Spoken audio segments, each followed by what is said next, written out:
Hi, welcome to Full Release with Samantha B. Hopefully you'll experience one by the end of this.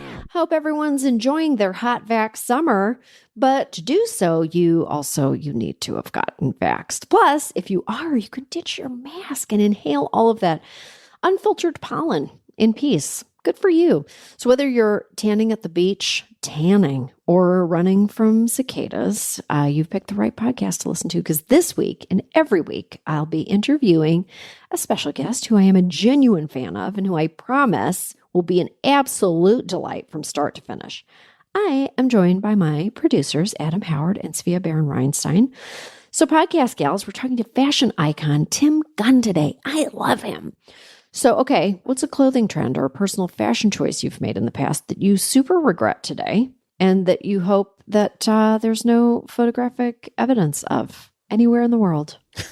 Fashion choices. Mm-hmm. I feel like the early 2000s was a low point regardless of gender for everyone. So I would say that, 2000s. Yeah, the early aughts, because I was in college and I definitely wore a lot of stuff. There's a lot of photographic evidence of it. And it was like always ill-fitting, very boxy stuff, very no colors. My roommate used to tease me that I dressed like a communist because it was always like grays and greens. And like I just had no concept of like maybe a yellow or like a pink or something. Right. So it really wasn't until like I started dating regularly that people had an influence on me. And they were like, you should wear a pair of pants that actually fit you. And it was like a mind-blowing concept to me. Like a droopy wide. They were dad jeans, but I didn't know that they were. Like, but you in weren't retrospect. a dad. But I was far from Not being a a dad. Like 20 years removed from being a dad, but somehow I was already wearing dad jeans. So I feel like within the last 5 years, identified a couple of pairs of my husband's pants that were holdovers from 15 years ago.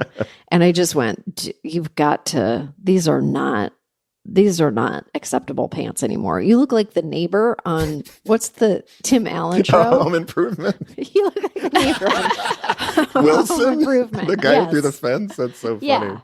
Yeah. Like they could just be, they didn't even need a lot. They just needed to be just a slightly more I don't know what was going cut. on with men at that time that we all felt like we needed so much more room to operate. I'm not sure. I don't know. It was like everyone's just in there in Pearl Jam pants.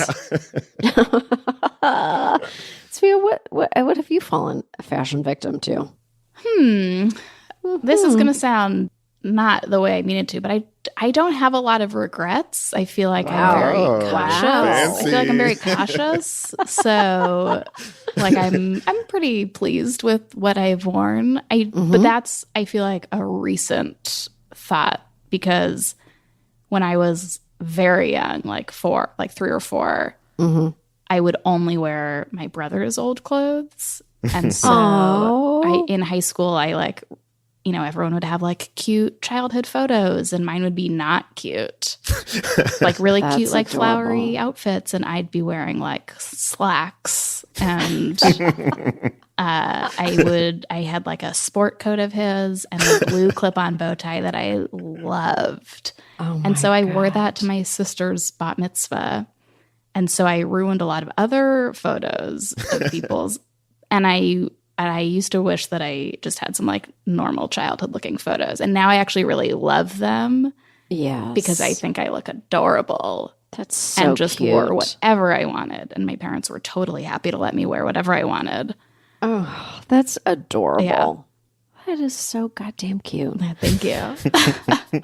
I definitely have a lot of photographic evidence of a lot of bad outfits, because when I started working at The Daily Show in 2003, they were like, and by the way, we don't buy wardrobes. So you have to buy your own wardrobe. And I was like, what? And they were like, you have to buy your, like a suit or whatever you want to wear on camera. Like you just have to provide it, and with no guidance from anyone. And so I was definitely a bad dresser going into that already. So like being asked to buy a television ready suit, I didn't even know where to go. Like, we had this like suit depot in Toronto that was like suits for people. Nothing with the word depot in it is going to help you get on TV. Suits for people depot. Yeah. Suit depot, dress barn. No.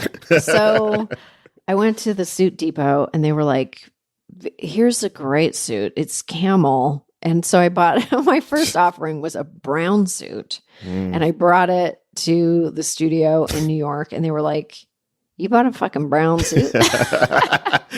You needed Tim Gunn. You bought a brown suit. And it was horrendous.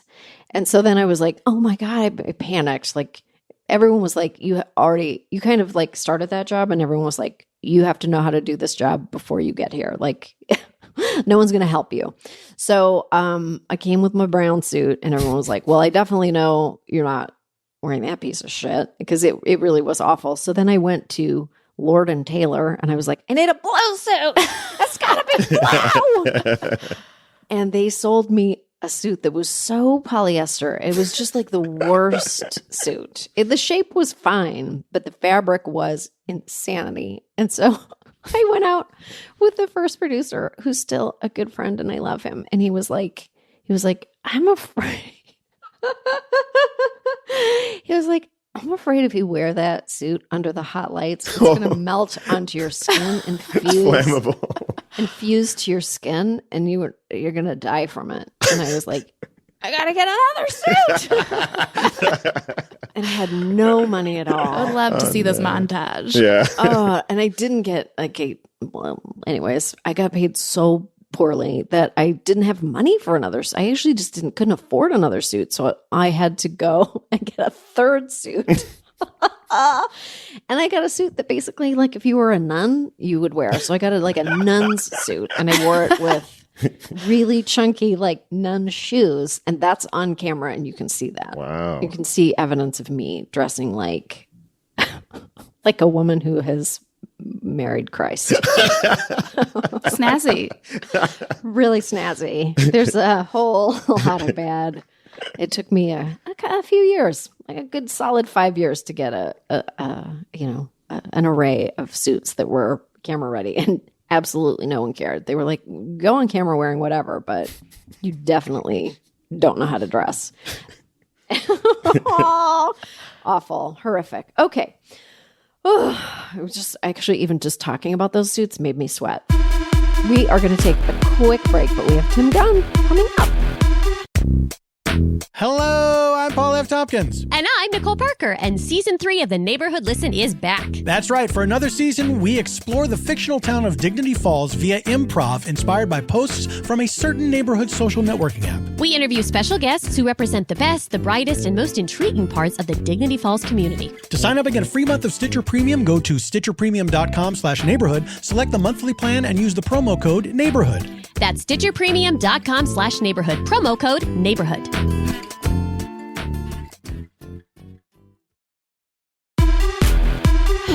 Joining me today is Tim Gunn. Tim Gunn has become a television and fashion icon thanks to his years as a mentor to fashion designers on the hit reality show Project Runway, which itself has spawned the hit spin-offs Tim Gunn's Guide to Style and Under the Gun, and his latest show, Making the Cut, which debuted last year on Amazon and is about to air its second season. He's a best-selling author. He's an outspoken advocate for the LGBTQIA+ community, and hopefully my new BFF.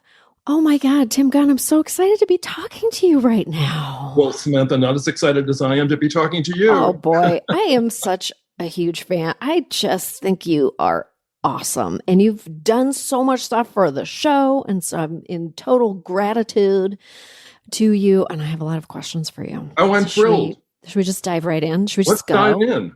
Fan to fan. Fan to fan.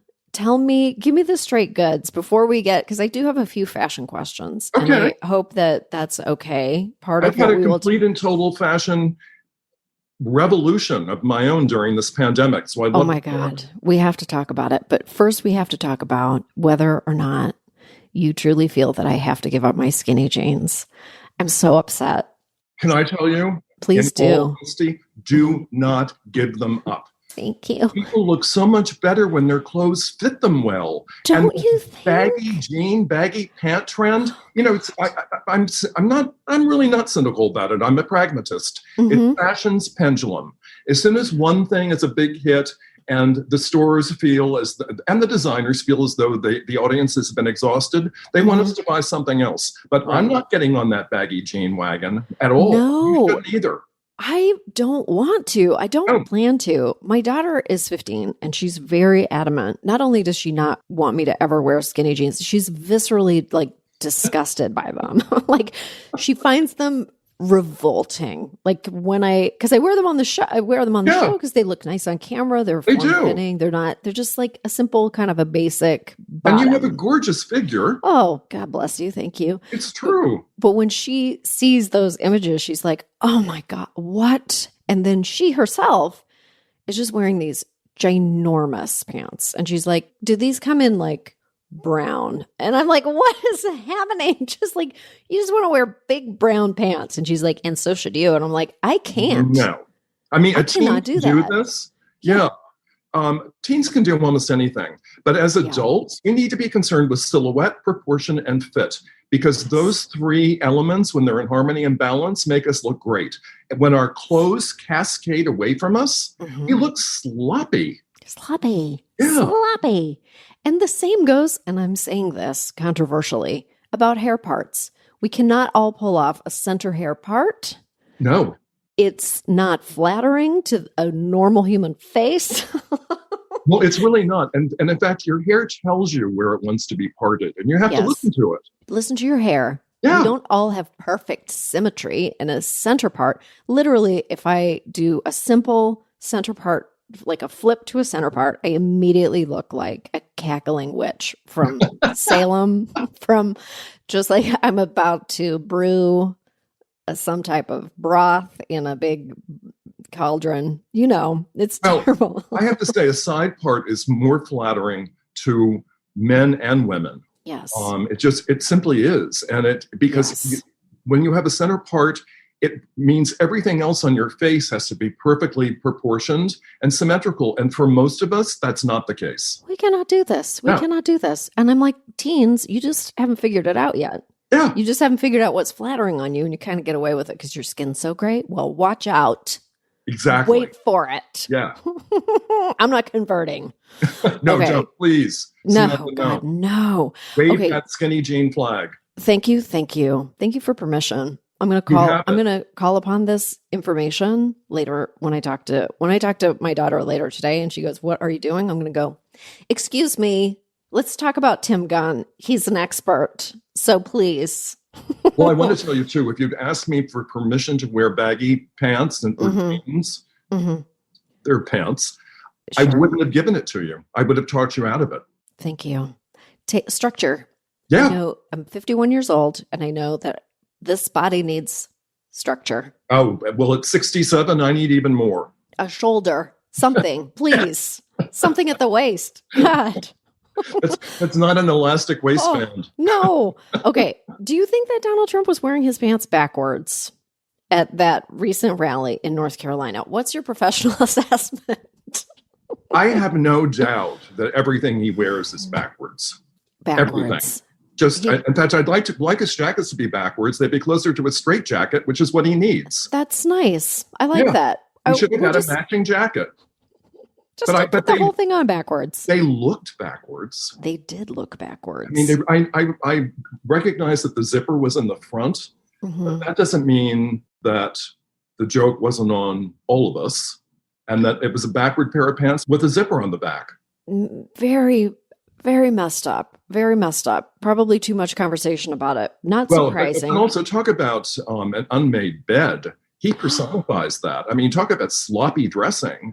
And we want to look like that? No. All the money in the world can't buy you taste. Yeah. This is just, it's just a case in point right there. Okay. Absolutely. So tell me about your pandemic fashion journey. Well, you know me. I'm the suit and tie guy. Yes. And when confined to my apartment for weeks and weeks, I thought, I can't be dressing like this. This is ridiculous. So I started dressing for comfort. I'll say this. I made a pact with myself that I wasn't going to leave my apartment, even to go to the trash receptacle, unless I was properly dressed. And in the beginning, that meant wearing a shirt and tie and proper pants. Okay. Or to go down to the lobby to get the mail. Yep. But then things begin to relax and you think, this is really comfortable. Now, I draw the line at wearing pajamas all day. No, I won't do that. Sure. But I'll wear relaxed casual pants that are not 4 sizes too big. They're the size I should be wearing. Yeah. And I'm wearing shirts without a tie. I wore during the colder weather. I wore a ton of turtlenecks because I love them. And they're dressed up, but you look polished. Yep. And they're very comfortable. And during this warmer weather, I'm wearing polo shirts. I did dress up for you, however. I see that. You've got a pocket square. You've got a nice structured jacket. Oh, you look great. Oh, you look. You've got a tie on. Oh my! Well, I appreciate it, sir. I wore a buttoned up blouse. I just wore a nice white basic for you because you always polished. I do try. I'm with you. I find that it erodes my sense of self to I be agree. like it actually, I can honestly say that it is for me to be dressed. I feel less myself if I'm just wearing like athletic clothing all day. By the end of the day, I'm like, who are you? What is happening? So I do listen. God only, there are some, my whole staff has seen me on some Zooms in some very questionable outfits that I should not have perpetrated on them. But it's your staff, so they're family. They're family, but I'm stepping it up. I definitely. Well, now that things back are to normal, up, we all need to step up. Yes. In fact, do you anticipate, a kind of a pandemic unfurling of people's majesty in the fashion world in a kind of a roaring 20s sort of way? Well, I hope so, Samantha. I'm crossing my fingers that in fact is what will happen, because this athleisure business is just beyond the pale. The only iteration of it that becomes worse is when it's really expensive.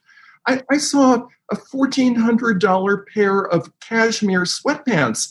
Are you out of your mind? Right. Spend $40 and give the balance to charity. That's like very California dressing. Everybody in California, celebrities, they're always in like $2,500 ripped sweaters. Yeah, I think it's vulgar. I really do, and ways I obscene. Mm-hmm.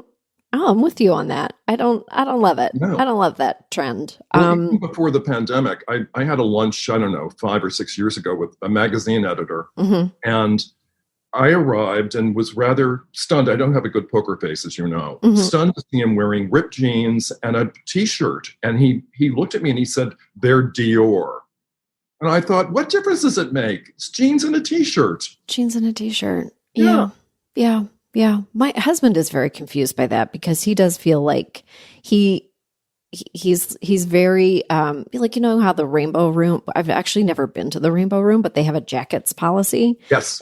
And I think he's been there without me. That's nice. And he was so appalled that they made him wear a jacket. And he was like, but my shirt is so nice. And my jeans are so pressed. And so he's like, so you're making me put on like a blazer from your coat closet that's gross and covering up this nice shirt. And probably didn't fit him. It didn't fit him. So now I do look sloppy, but I looked nice before. I don't know how to feel about that. I think he's right. And I also think they have the right to make people wear sloppy jackets. Well, your husband's definitely right to be offended by that. And to me, that policy just seems like such an anachronism. It does. I picture dinosaurs wandering around the Rainbow Room. It's not relevant. And I always say, I actually really don't care how people dress, including all this athleisure. I don't care as long as they accept responsibility for what they're wearing. So if you're coming to the Rainbow Room in ripped jeans and a T-shirt, which I know your husband was not, but if you were, all right, just accept responsibility for it. Right. And know that there are people who are going to judge. Period. Right. Yeah. Right. It is. Yeah, it is an anachronism. We certainly, he was mortally wounded. But then again, he likes to wear hats at the dinner table. And he's like, why shouldn't I wear my hat? And the older generation, like even my parents are like, a hat? a hat while eating? I didn't grow up in a household where had any kind of, there was no formality in my household whatsoever. Like I just did not grow up that way. But still, if you wear a baseball cap and try to eat food in my family's, in their realm, they're so wounded by it. Well, but is it gender related? Would they feel the same way if you were wearing the baseball hat? I'm not sure they would even notice. They don't. Because when they look at me, they see a 4-year-old. They don't see it like a woman. So I don't know that, or they see like a 12-year-old who's just like really sullen. They can't see that I'm a fully formed person. All right. I've read that you used to walk to the Metropolitan Museum of Art every week. I did. It's very classy of you. You're a class act. Oh, I love that museum. I can't get enough of it. Oh, God. What else are you looking forward to doing in the world now? Like, are you coming out of the pandemic? Are you unfurling your wings? Are you allowing your wings to dry in the sun? I have to tell you, after I had the second vaccination, I felt psychologically, vastly improved. Right. And that was back in March. And since things have been reopening and mask wearing outdoors isn't mandatory in New York. Right. I'm still uneasy about it because if I'm outdoors, I'm going someplace. I'm going to a store. I have a destination, and that destination will require a mask. Oh, and also walking through the lobby of my apartment building, you need to have a mask. So I'm hoping that with baby steps, I'll get acclimated to this. It's been hard though. I feel it's sort of like I always feel better when I'm overdressed rather than underdressed. Right. And I'd rather wear the mask and have people think, what's wrong with that silly old man wearing that mask? Maybe he hasn't been vaccinated. But I just feel it's more respectful to everyone. I think that we should practice acceptance of other people's mask behavior. As long as everybody's vaccinated, I really just don't, I don't look at someone with a mask and I feel like I'm just not forming a judgment about anything they're doing. I just kind of understand that also there are lots of people who don't want to catch a cold. Yeah. No, it's true. Well, and I'm not judging people who wear masks because I'm one of them. Yeah, I wear it too. I have it always around my neck. And so I'm kind of like, it's down. I never know what to do with it. I haven't quite figured it out for myself yet. Well, hopefully we won't have to. Hopefully we can discard them and not go back. It would be nice, but it is such a useful tool. Yeah. I do feel like there is much that we can prevent with just a little bit of strategic mask wearing. I agree. Really, really have enjoyed not getting a cold. Yeah. Do you receive the flu shot annually? Yeah.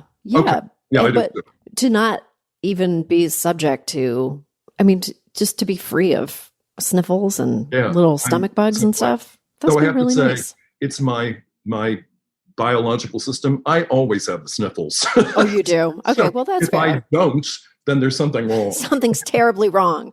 I don't have the sniffles, no postnasal drip. What's happening? I always have one of these with me, a handkerchief. Oh, it's a must-have. So how did you film Making the Cut during the pandemic? What was that like? Well, we were all extremely apprehensive about it. Yes. Extremely careful. And extremely lucky because we taped from roughly the middle of September to the end of the third week of October. Okay. And productions that began in November, the ones that I know about through my agent, they all shut down because of the virus. And we, fortunately, there were 100 of us. Right. We were COVID-free, but we were on a very isolated ranch in Malibu. When I first entered Malibu, I pictured the pounding surf and the gorgeous vistas. This was the canyon, the closest town being 25 minutes away. Okay. So we were very isolated, and it really helped us. Right. We did all of our fashion shows there and different venues and really maximized what the ranch had to offer. And so were you was everyone staying in that area too? Like, was it like a big compound where everyone it was a big compound. It could accommodate a lot of us, but all of the crew was local. So if they chose to, they could go home. Heidi went home most nights. Okay. But late, because we taped until very late. There was another aspect of this I'll just share with you that people won't know about. We did all of our fashion shows at night, and people will probably think, oh, it's more dramatic. Well, no, the truth is there was so much smoke from the fires in Northern California that just stayed around all the time that at night the cameras didn't pick it up. But in the daytime, it looked like smog. Oh my God. Yeah. That is very bad. Yeah. That is bad. I couldn't believe that we had so much smoke from fires that were so far away, hundreds of miles. Did you feel the effects of that as you were breathing that in? You must have had like a triple mask and an oxygen mask and a tank, like climbing Everest. You just got little portable oxygen things in your backpack. The mission of Making the Cut is creating the next global brand. Why was it so important to you that it was a global brand? Well, the world's global today. You really can't isolate a region and say, well, it's only fashion for here. Well, you could, but you're never going to succeed in a way that's impressive and really measurable. So by being a global brand, you need to wrap your brain around different audiences, the particulars of different regions and their cultures, and design accordingly, which doesn't mean one size fits all, or you have to address all of these needs, as much as you have to have a very strong awareness of the differences and the similarities. And I have to say, it's the huge benefit of working with Amazon and Amazon Fashion, because they have customers in 200 countries and territories.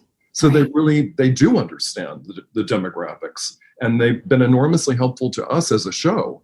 Do you see fashion moving in a more sustainable direction? As we're talking about the environment, as we're talking about fires and climate change, do you see that? Because, boy, it is not something that I feel we pay enough attention to. We don't. And you know why? The customer doesn't care, or I should say most customers don't care.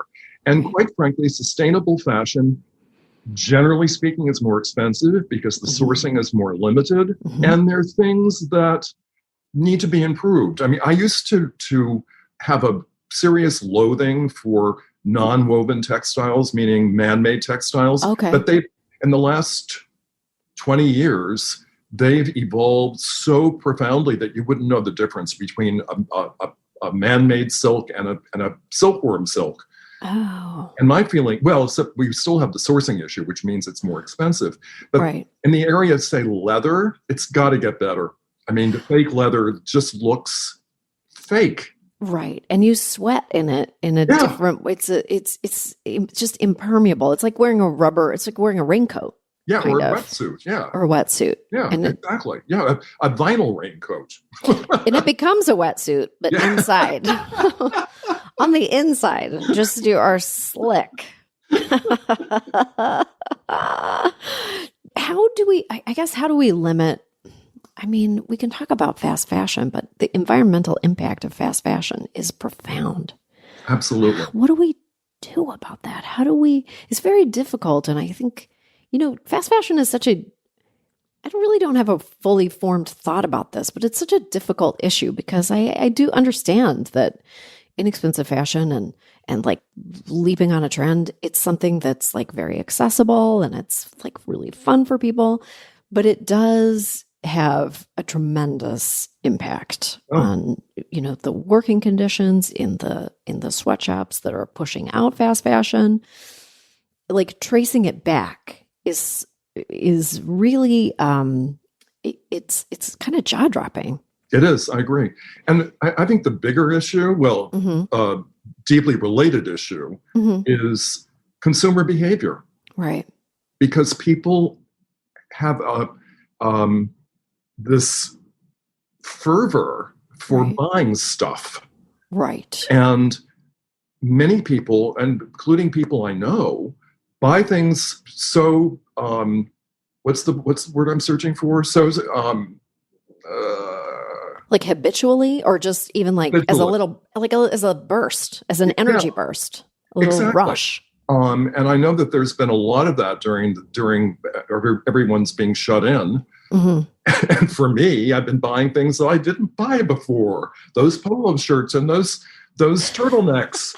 But I do think, but it's a huge problem. And I look at Europe, where, well, and many Asian countries where people are so mindful and thoughtful about what it is that they're buying and how it will fit into the larger rubric of their wardrobe. They don't buy a lot of things. But we in this country just can't get enough.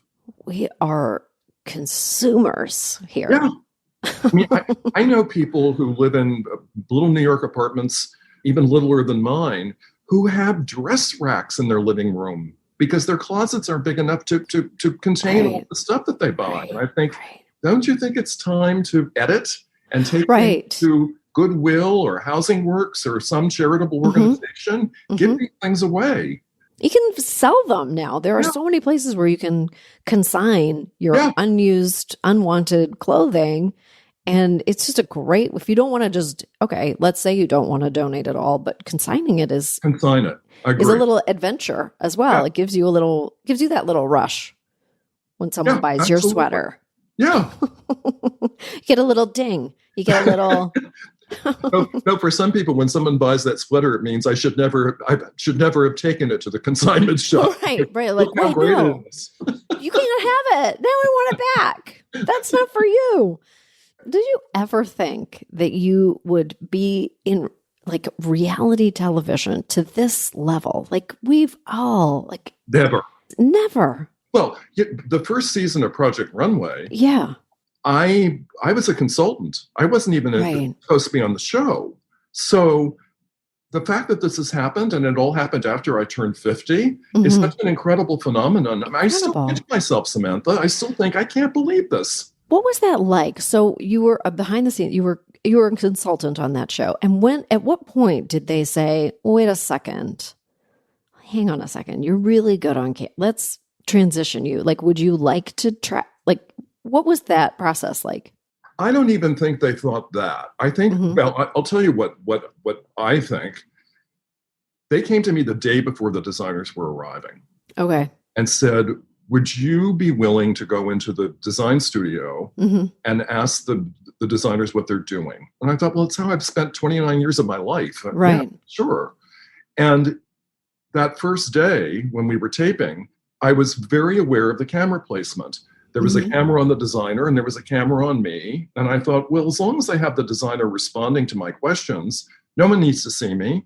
No one needs to hear my voice. And I never saw a cut of the show until it premiered. So I didn't even know whether I was actually in it. Oh my God, really? I honestly, so I watched that first episode the way I used to watch The Wizard of Oz as a kid, under the bed sheets. And every time I heard my voice, I'd pull the sheets back over me. Oh my God, I can't believe no one gave you a heads up. No. Well, it's so funny. Heidi and I were doing some press, and she said, asked me, have you seen the show? And I said, no.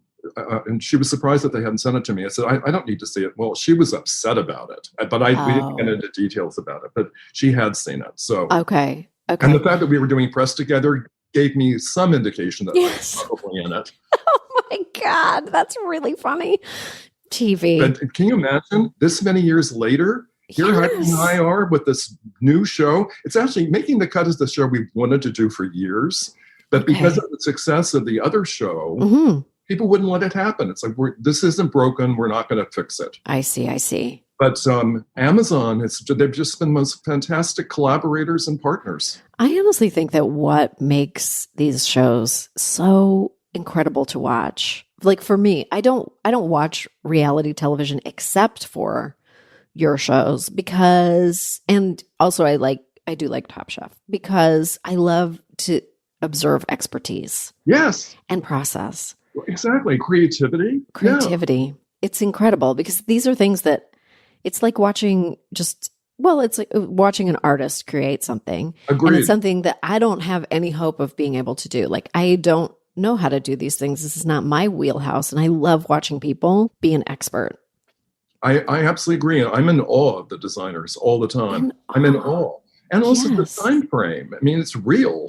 Yet they have to achieve this. I did not know this, but I read this about you, and you can confirm if it's true, that it was your idea to make the workday a finite amount of hours so that the designers weren't working through the night, so that it wasn't like an endurance test to make the garment. It was a skill test. What you read is absolutely true. It goes back to 2004 when I was a consultant. And I just said what you said, this can't be an endurance test. It can't be, well, who can stay up the latest and longest? And it needs to be an even playing field where we open the design studio at a certain time and we close it at a certain time. I love that you did that. I love that you stepped in and offered that up, because that to me feels like such a clever way to make a workplace work. It's so functional. There was another aspect in those early days where I pushed back, and that was that the producers had heard from a lot of people they were interviewing for my position, my consultancy position. They had heard that the designers shouldn't make the work, that there should be a sample room with seamstresses and tailors and pattern drafters who would execute the work. And I said, unless the viewers see the designers getting real and metaphorical blood all over their hands, who's going to believe this? I wouldn't. Wow. And furthermore, who does Heidi send home? I'd send home the pattern drafter. Yeah, I think part of the joy of it is watching people make, watching like the intricacies of the little stitching and all those little elements that makes it so special. Well, on Making the Cut, the designers do have studio assistants who are never on camera. Well, I shouldn't say that. Season 1, they were on camera in one episode in Japan. But the point is that their ideas are so ambitious that they couldn't possibly execute all of it in this time frame. And their assistants are only to sew. They're not to cut. They're not to make patterns. And the designers learned quickly that we're very serious about that. But it's really just a matter of having an extra set of hands as opposed to an extra creative process or a creative head. You've got a lot of good ideas. You got a lot of great ideas, Mr. Tim Gunn. Well, thank you, Samantha. I'm very, very lucky that I can actually have people respond to some of them. A lot of people have seen you on TV for so many years now and felt seen. Who did you look to feel seen? Did you ever feel represented in the media that you consumed when you were a young lad? Oh, God. It was dreadful. Just a wasteland. For me, the only people that I felt a kinship for were people I didn't want to have a kinship for. The decorators in the Doris Day movies, Paul Lynde on Bewitched, Uncle Arthur, these flamboyant, rather exaggerated characters. And I thought, well, that's not me. That's not who I am. And it just was... it was a wasteland. I agree with you. How do you reconcile the fact that so many people enjoy and kind of co-opt LGBTQ culture, but still actively would act against the people themselves, still don't accept LGBTQ people? Well, there's something that's, for me, that's so fundamental in my inability to really understand it. I just don't believe in treating people differently. Right. No matter who they are, what their beliefs are, even if you're a raving right-wing lunatic. Okay. I mean, it goes back to how I feel about people's fashion. Just accept responsibility for your decisions, for how you navigate the world and how you interact with your fellow human beings. Right. I just believe in being kind, thoughtful, respectful, and that respectfulness is for everyone else, but also for ourselves. Right. It's just, for me, it's just common decency. And I can't understand this bad behavior, though I have to tell you, you're going to think I'm nuts, Samantha. Oh. I attribute a lot of this rise in bad, and I'll call it unacceptable behavior, to this erosion of how we dress. Interesting. To this erosion of really being well put together and presentable to being an unmade bed. I mean, I think there's a correlation between that and bad behavior. I like how you say that. I like referencing an unmade bed. Because an unmade bed, it really sums it up for me as a person who likes a made bed. Me too. First thing I do in the morning. Yeah. It says everything to me, that image. And would you want to bring anyone into your home to see your unmade bed? Yeah. Exactly. No. So why would we want to present ourselves to the world as an unmade bed? Right. I mean, it's the semiotics of clothes. The clothes we wear send a message about how the world perceives us. Right. Oh, that's so interesting. Oh, God. Oh, I like the way you think. When you observe how Republican lawmakers like latch on to the idea that, like children's sports should be another kind of a playground or another realm for them to like have a crusade against the LGBTQ community. How do you see that? Do you have to turn your brain off sometimes? Do you have to take a pause and just like walk away a little bit and go, this is so disgusting and this is so transparent?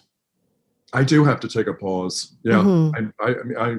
I used to be glued to the newspaper and the news all day, every day. And now I'm not going anywhere near the New York Times today. Forget about it. Oh, yeah. I mean, if it's something that's really egregious that I need to know about, I figure it's going to pop up somewhere in my computer world. But it's too much. It's just too much. And I also think that a lot of these Republican lawmakers are looking for distractions from the really serious issues. Of course. Yeah. Oh, no, it's repugnant, all of it. Repugnant. Ron DeSantis, like cutting funding for mental health services for survivors of the Pulse nightclub shooting. What is wrong with you? And I'm sure you read or heard that Jacksonville, of all places, I was rather shocked, lit up their big bridge in LGBTQ pride lights. And then DeSantis said, no, you must not do this. He is really a piece of work. Yeah. Oh, repugnant. Repugnant. Unmade bed, unmade mind. I don't know. I love it. That's your next book. That's it. So let's talk a little bit more about the fashion industry because I'm so, I'm into it a little bit. I feel like I know a fair amount about fashion, but I don't like in my life. I'm just sort of basic, maybe a little basic. But do you think that we've come so far, I think, from seeing one type of model, when I was younger? Like I looked at a fashion magazine or I saw what was on it and it was like a one type of person. And I think that fed an environment where a lot of young people had a really hard time with their bodies, with their own self-image. Do you think that the fashion industry has done a good job welcoming more types of people? I feel like it could do more. Well, I'll say it's doing a better job. A good job? No, it's just not. Right. And I go back to my time as head of the fashion program at Parsons and reflecting upon the way that fashion illustration is taught. Right. It's taught that you exaggerate the length of the figure. And that's what designers try to do in selecting models for the runway, because the clothes look better on people who are 7 feet tall and weigh 20 pounds. Right. Or they look more magical. But for any of us watching this, I mean, if we try to project ourselves into those clothes, we're not going to look like that. Right. So when you see a size 18 model or a size 24 model on a runway looking fabulous, it's inspirational. You think, okay, I can achieve that. And I'm not advocating for people to risk their health for the sake of being able to wear anything that they want. So, I continue to gain weight. But I will say fashion needs to be much more inclusive. Right. What's on your agenda? What are your hobbies? Like, what would you do if you weren't working in television? Is there something that is on your list for something that like a huge project that you would tackle? You've done so much. Oh, well, you're kind. In some ways, I feel it would be hubris to even wish for something else because I've been so lucky in so many, many ways. I have to say, I think the most important thing anyone can possess is a curious mind, because a curious mind will take you wherever you want to go and you'll never be bored. I've never been bored a day in my life. I mean, in some ways, the pandemic really suited me because I'm basically a homebody and I have so much that I like to do. And I read and I write. And of course, the whole online world. I mean, you can go to the Louvre. Right. The Met's half a mile away, and I don't have to go there. I mean, I love going there, but Sure. but I can experience it vicariously through my computer, and it's thrilling. During that last administration, I became deeply interested in the fall of the Roman Empire, thinking, "Up for the great God, there we go." Okay. And I can't get enough of ancient Roman history. It's just fascinating. And it led me to an incredibly powerful book that I've now read twice. Oh. Because it's so full of content. It's Stacy Schiff's biography of Cleopatra. What? Fascinating. Yeah. I'm going to write that down. Please do. It's just an incredible read. Incredible. Really? And it takes you through the entire world as we knew it from the point of departure of Egypt at that time. It's fascinating. Wow. Okay. I'm going to take that recommendation. I like that. You won't be disappointed. Okay. Oh, I'm titillated by this news. I always love to hear about a good book. You know what I mean? When someone's got a really strong recommendation, and having read it twice, that's about as strong a recommendation as you can get. You'll love it. You'll be just enraptured. A few years ago, you actually made an appearance in a Marvel comic book where you donned. Yeah, you wore the iconic Iron Man suit. Isn't it about time we had like an openly gay superhero movie? Yes, we should. Mm-hmm. I'm happy to reprise my role. Yes. I was fighting crimes against fashion. Oh, come on. What's the worst crime against fashion? Well, silly me. Mm-hmm. The more I talk about it, the more pervasive it becomes. Well, it's now ubiquitous. Samantha, I ask you sincerely. Yes. When did the legging become a pant? I mean, it's not a pant. I know. It's not a pant. It's an undergarment. You wear it under a tunic or with a pair of shorts. It's way too much information to wear it as a pant. There's a lot of information in that pant. Yeah. And I've also thought maybe the best antidote to this is for men to start wearing leggings. Oh my God, that's such a great idea.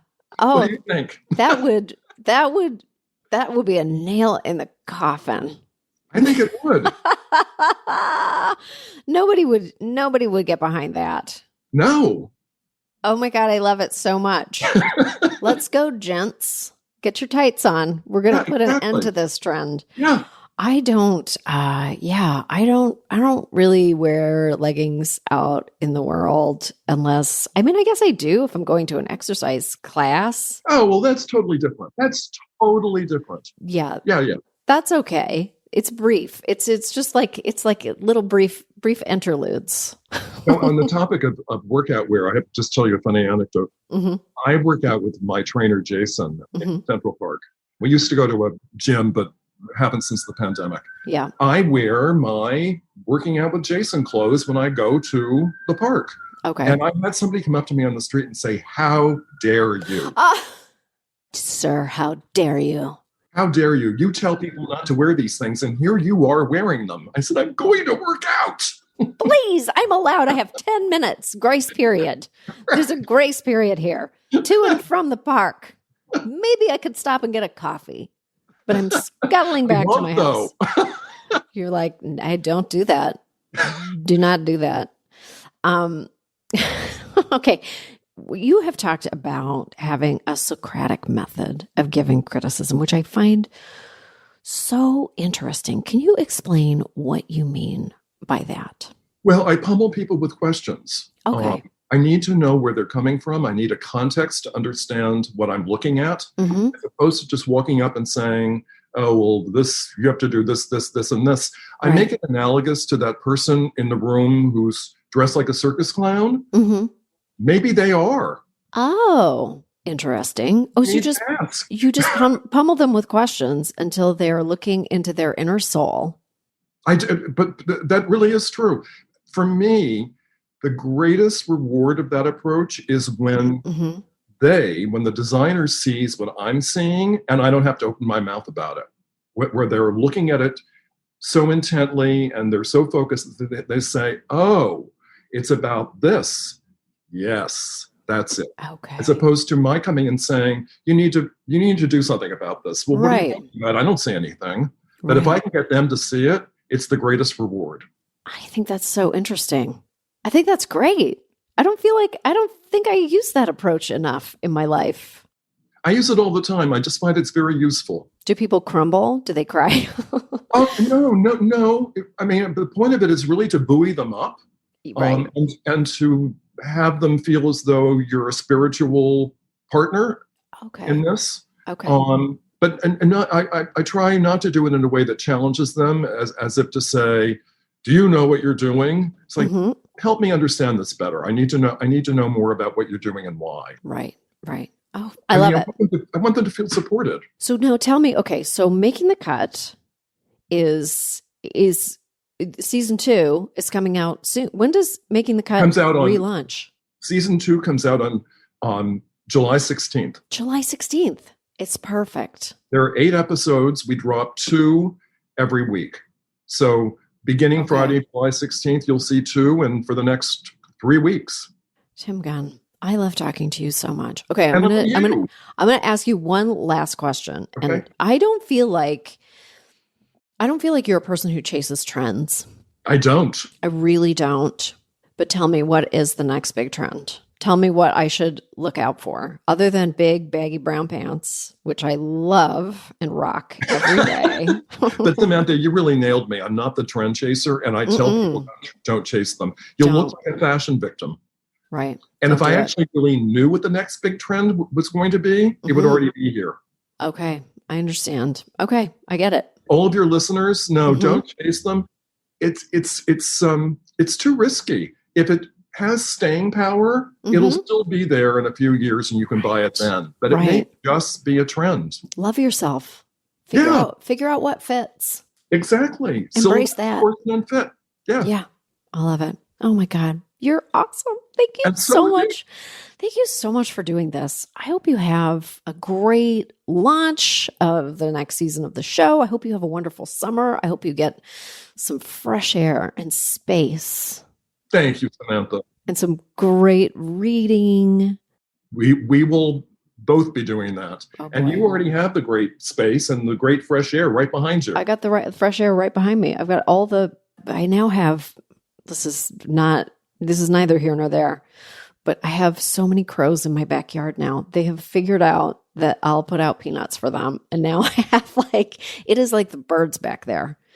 Can I ask you this question about your backyard? Yeah. Are the cicadas there? Do you have the 17-year locusts? We don't have that we don't have that brood of cicadas. It's not here. It's not in the park either. My friends in Washington say that it's bad. Really? Yeah. Okay. We are not experiencing, we have a different brood for sure that we've cycled through. And then we haven't had this house for too long, but a couple of years ago, we made note of cicada killer wasps. Oh, and we were I didn't like, know they existed. Oh my God. Okay. Well, you know what? Here's my little piece of information that you can take away from this conversation. They are the most, the first time I saw them in our backyard, I was terrified. They look like those killer, those crazy wasps, murder hornets. Oh, good heavens. They're as large as murder hornets, and they fly around at foot level, at ankle height. Oh. And they buzz around. They really don't bother human beings, but you would never know that to look at them. They look like they're going to kill you and your whole family and everything you've ever loved. No, that does not sound pleasant. They fly around and they pull nymph cicadas out of the ground, and the only thing they eat is cicada. They lay their eggs in cicadas. So I think that fascinating. We've lost a lot of cicada life from those bastards. Yeah, I don't know which is worse. I don't they're so they don't come near you. They don't care. They're just looking for a big juicy cicada. So I guess I'm okay with it. But boy, are they ever? I wonder if they have also descended upon Washington. Is my question. If they haven't, they should. They'll have a feast. What a landscape! This is a great reminder not to go to DC for a little while. No problem. No problem. All right. Thank you so much. My goodness. Love, Samantha. I hope you have a great day. Bye.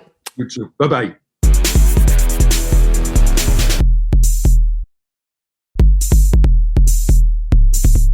He was great. I feel personally attacked by his statement on leggings, but I know. I'll deal. I didn't know you wore a lot of leggings. I didn't know you wore a lot of I haven't seen you in leggings. years Well, at this I point. don't wear them. I don't wear them to work. I guess I agree that they're not a real pant, but I'm wearing them right now. They're a great. They're a great podcast bottom. Sure. I am also wearing them right now, but I did just finish exercising. You didn't even fess up to him. Well, I was exercising, so they were fine. I got a pass. Yeah, for them. and I theoretically could exercise later. So You're always ready. Our audience would be so angry to hear that news about leggings. But he's very serious about it. He really, really means it. And I can't say that I disagree. no, and I don't want to disappoint him. Nope. It's going to be our first scandal. This is our scandal. How dare you? We love our leggings. Exactly. It is 100% true that my daughter is horrified by all of my pants. Like when she sees me in skinny jeans, that's her Tim Gunn equivalent of leggings. Like she just thinks they're leggings, and she's like, "Why? I can see your whole butt, and I can see the shape of your legs." God, she's such a prude. So I'm not sure that there's an immense difference between leggings and skinny jeans. So I take that point, and it's all very complicated. I wear like a thick legging.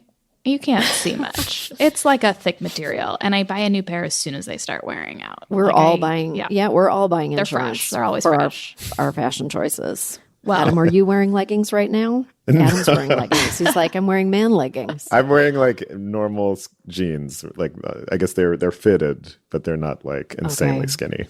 But yeah, That's Just like acceptable. a super skinny European jean. Very Leaves nothing low. to the So imagination. Yeah. So skinny and very low. Yes. Like just low on It's the alarming. hip.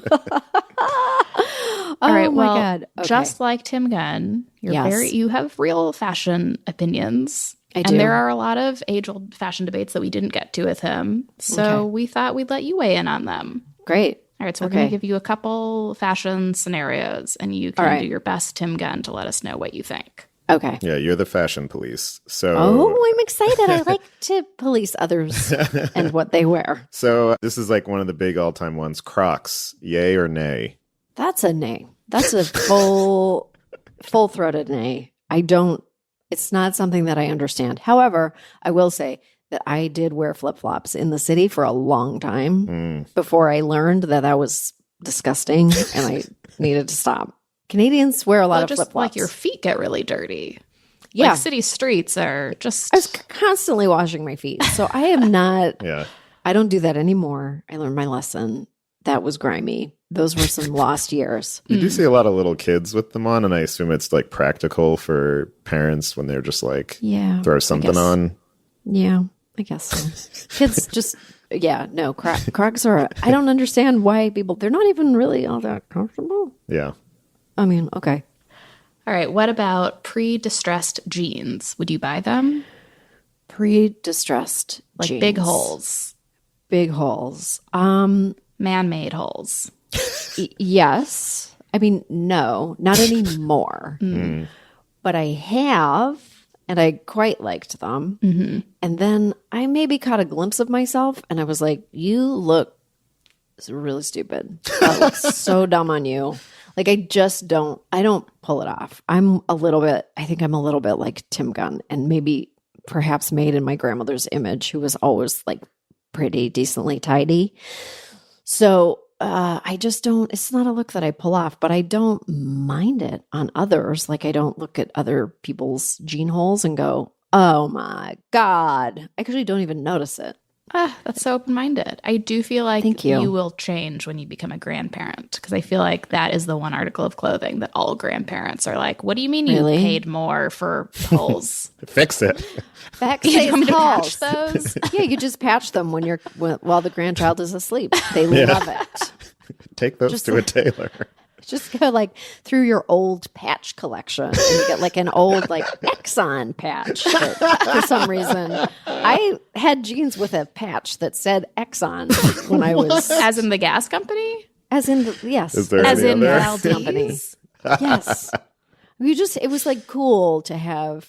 I remember being very scandalized And I think that Marilyn, I think my stepmom listens to this podcast. And I do remember when she had a pair of jeans, and she might not remember this, but she had a pair of jeans that had patches were, look, I'm a 70s child, okay?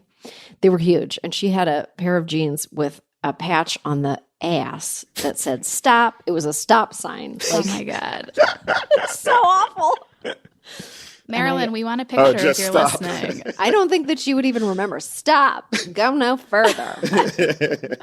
And we all were like, that's so cool. Oh, spicy. On the topic of jeans, what is your opinion of low-rise jeans?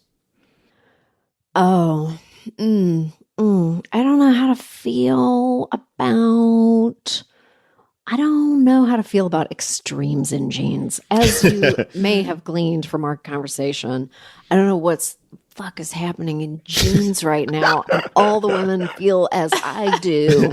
We're all afraid. Sometimes you go on fashion websites and the jeans are just like, oh, they're just like acid wash, and they come up to your boobs and like their ankles tight with zippers, and you're like, I just can't wear jeans anymore. Like, do I go to slacks? Like, do I go to chinos? I don't like those all that much. Like, how do I function? Yeah. So I'm not sure I'm into like extremes in either waistband direction. Like, I think I like a little high rise, but nothing crazy. And I just think that we're swinging back to low rise, which is, I'll handle it, but we'll handle it because we have to, not because we want to. I have to. What am I going to do? Okay. All right. Mm-hmm. This is not technically clothing, but can a man bun ever work? Can a man bun ever work? Oh, God. Oh, my God. Oh, God. Well, have you been living in the forest for 6 months? Yes. Sure. Yeah, sure. I guess. Sure. What would I do if my son started to sport a man bun? Is his hair long enough to do that? No, it's not. But it was getting pretty long during the pandemic. Like I like his hair a little longer. I don't know what I would do if he was like, let me bun it or do some Princess Leia. Do a scrunchie? Yeah, where's the hacky sack? As soon as you do that.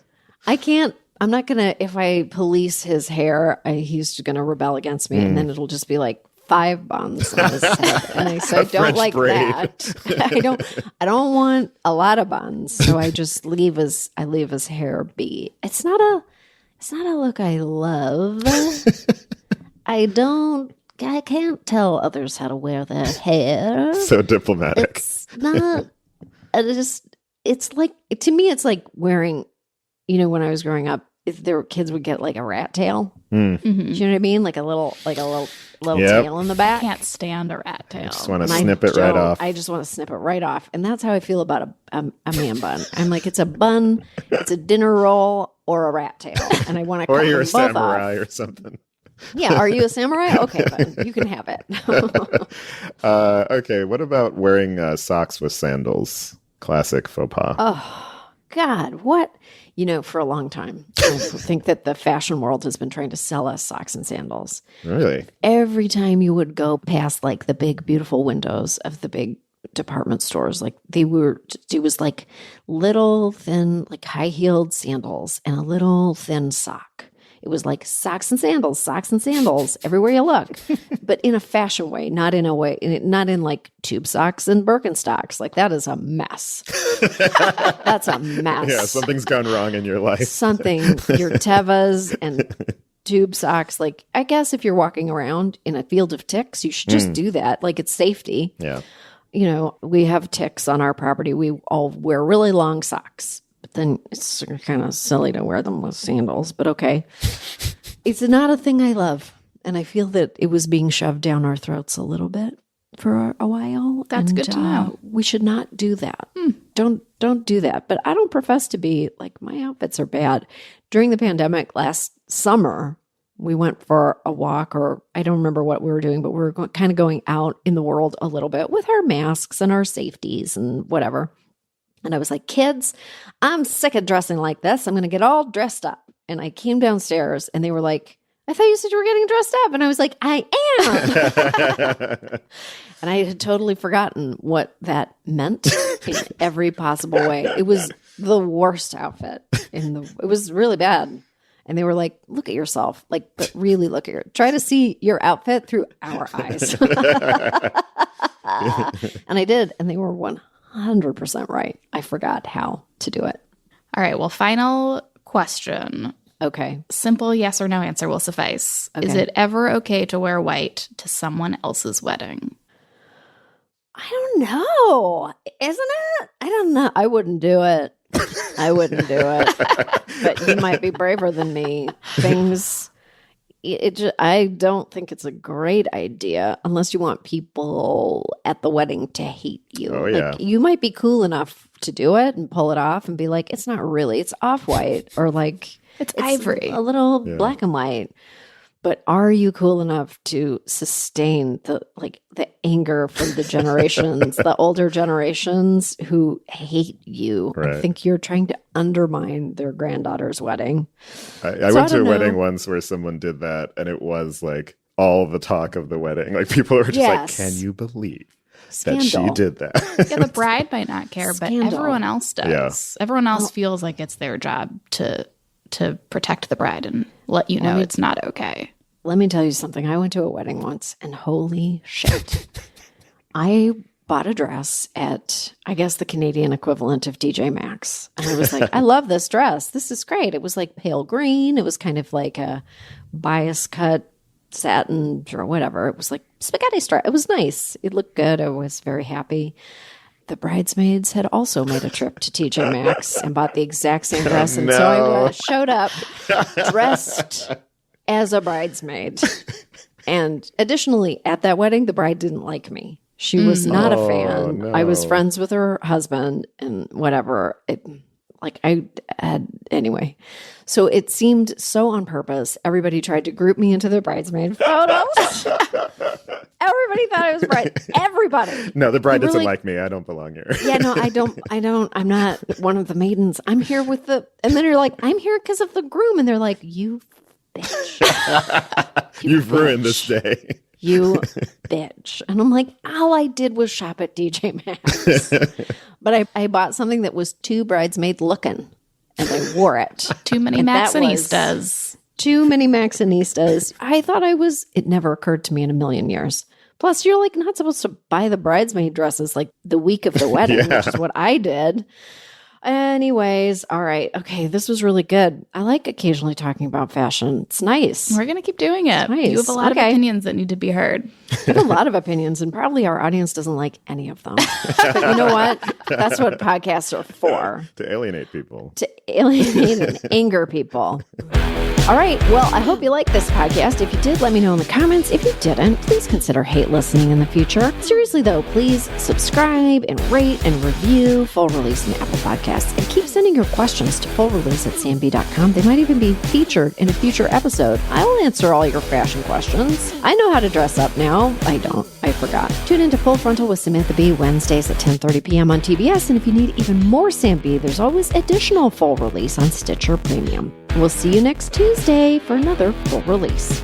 This podcast is brought to you by Earwolf and TBS and was produced by Adam Howard and Svea Baron-Reinstein with research provided by Noreen Malik and IT and technical production provided by Hightech. It was edited by Julia Fott and hosted by me, Samantha Bee. I am ready to talk to Tim Gunn. He is so great. This is exciting. I mean, it's like a blank spot before I see his face. Oh, there you are.